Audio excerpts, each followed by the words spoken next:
परभणी जिल्ह्यातील शेतकऱ्यांचे अतिवृष्टीमुळे प्रचंड नुकसान झाले आहे।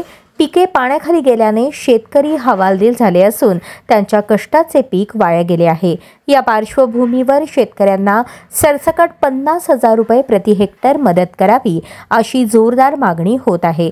शेतकऱ्यांच्या वेदना समजून सरकारने तात्काळ दिलासा जाहीर करावा, अन्यथा शेतकऱ्यांचा रोष उफाळून येईल अशी भावना व्यक्त होत आहे। नमस्कार, मी ऋषिकेश पवार, आसेगाव येथील शेतकरी आहे।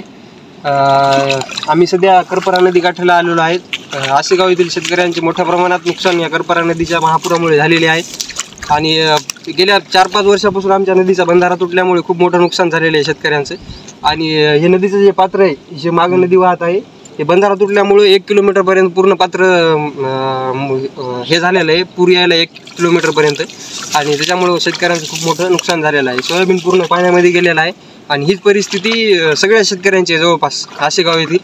आणि शासनाने जे विम्याचे ट्रिगर बंद केले आहेत, ते ट्रिगर जर आता सुरू असते तर 25% रक्कम विमा कंपनीला शेतकऱ्यांना देणं अनिवार्य होतं। पण शासनानं सुरुवातीलाच जे GR बदल करून जे ट्रिगर बंद केलेत, त्याच्यामुळे कलेक्टरला किंवा जिल्हाधिकारी यांना कोणताच अधिकार न राहिल्यामुळे शेतकऱ्यांना आता विम्याची कोणतीही रक्कम मिळणार नाही। जे शेवटी अधिकारी येऊन मंडळामध्ये कापणी प्रयोग करतील, त्याच्या आधारे शेतकऱ्यांना विमा मिळणार आहे। तर सध्या तरी शेतकऱ्यांना विमा काहीच मिळणार नाही। शासनाने त्यांच्याकडून जी रक्कम मिळणारी आहे तीच NDRF SDRFचे निकष बाजूला ठेवून जितकी करता येईल तितकी खूप मोठ्या प्रमाणात शेतकऱ्यांना मदत करावी, कारण ही आता काढणीसुद्धा होणार नाही याची, आणि याला जागेवर रुटर किंवा मशागत करून याच्यावर दुसरं पीक घ्यावं लागणार।